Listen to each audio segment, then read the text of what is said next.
Hello, welcome to Jessie at Home, and in this video I'm going to show you how to make a cowl from this Loop It yarn from Red Heart. Now the Loop It yarn is a yarn, it's like a chenille kind of yarn, and it has a bunch of loops on it, okay? And you're actually going to kind of finger weave these together to make a knit fabric.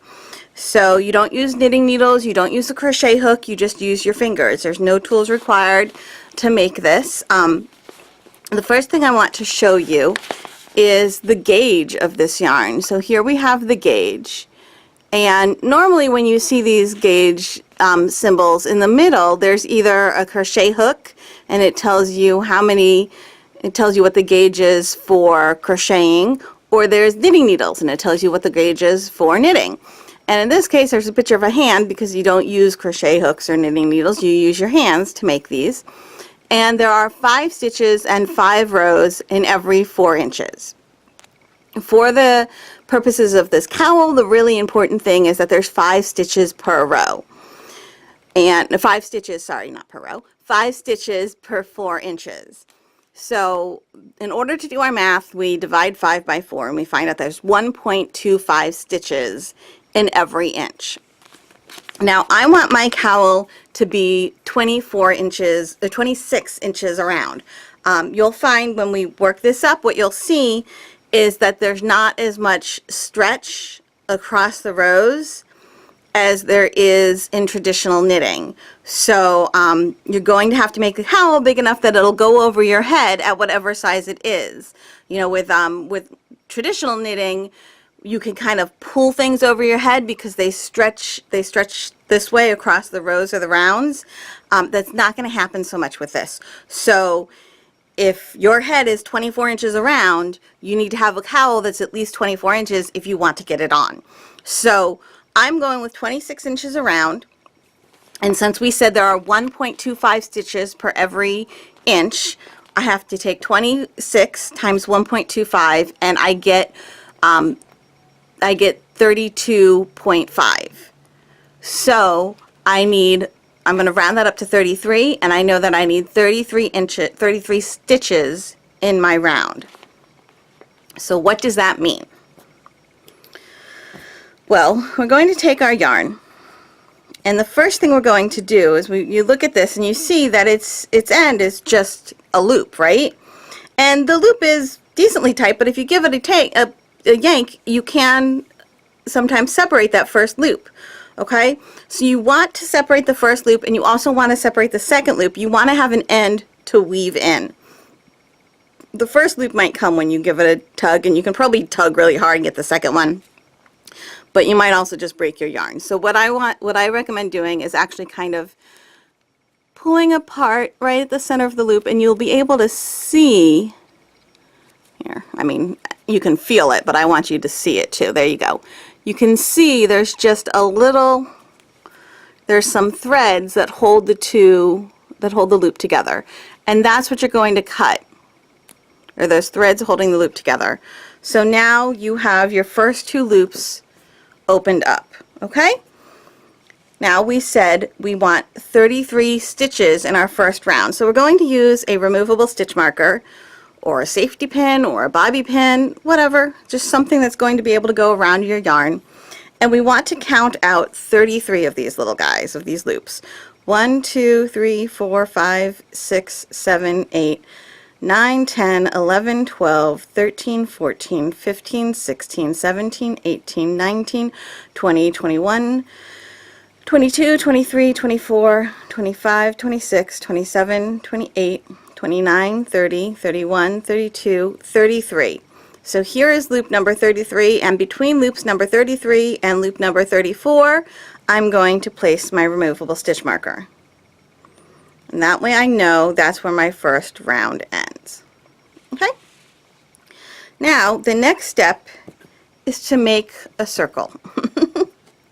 So I'm going to kind of lay the circle out where the end of my yarn is right by my stitch marker, and I'm going to just kind of adjust things so that all the loops are facing the outside. The nice thing about this yarn is you can't really tell if there's a twist in the actual yarn because it all kind of readjusts itself in those spaces in between the loops.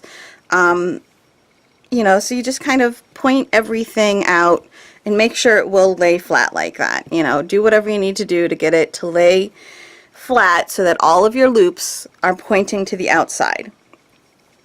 Now we're going to start our first round, and we're going to I'm just going to stick the tail on the inside so I don't get it all cut up and everything.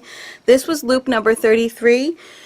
This is loop number 34. I'm going to take my next loop, my loop number 34, and I'm going to take my loop number 1. I'm going to put loop number 34 through loop number 1, just like that.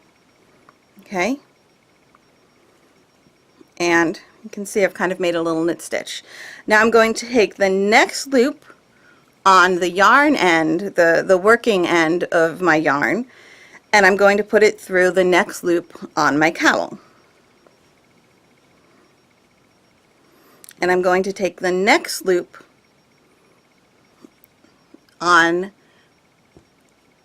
the working end of my yarn, again, the yarn that's still attached to the ball, and I'm going to put it through the next loop on my cowl.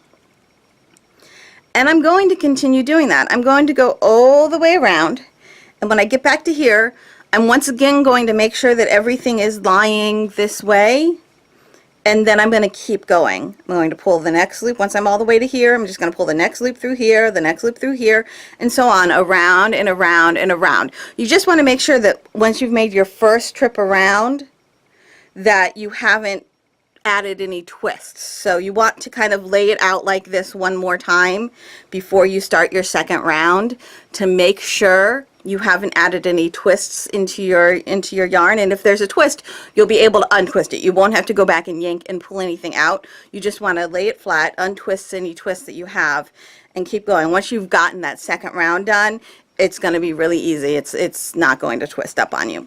Okay, I'm going to keep going around and around and around until there are only 2 loops left.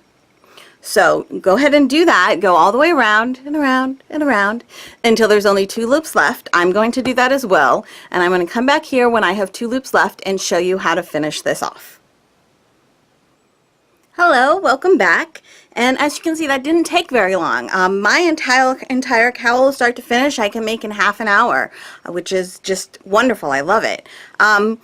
So now that we have gotten to the end of our cowl, you can see, well, I did have 2 loops left, and what I did was I cut apart those 2 loops. I opened them up just like I did at the beginning.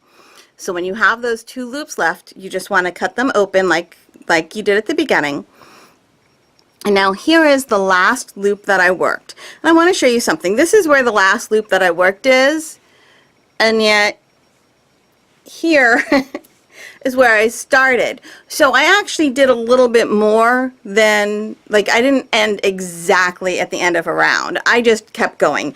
It's really fine. I mean, there's no reason why it has to end exactly at a round, but if for whatever reason, you know, you're a little OCD or whatever, and you want it to end exactly at the end of a round, you can always, you know, look here and see this is the last stitch of your round, so you know that this would be the last stitch of your cowl way up here. That's totally fine. Whatever makes you happy, really.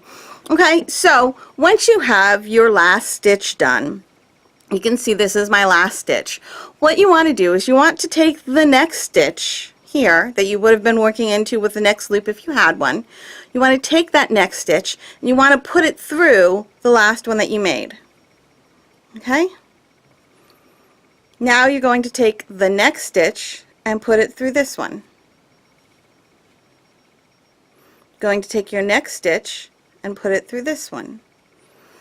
And you're going to keep doing that all the way around.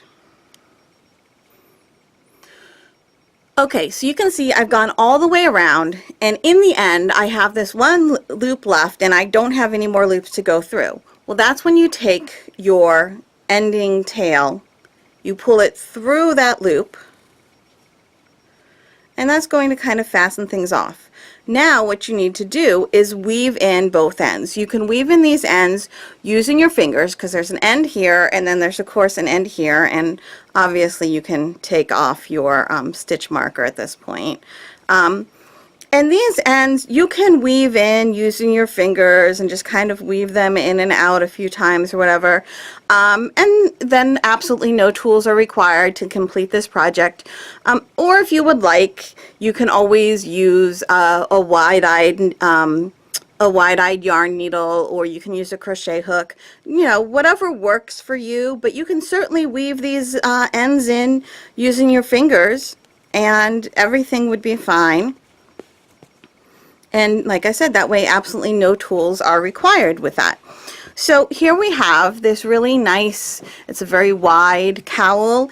Remember what I said at the beginning, you can change the length of your cowl.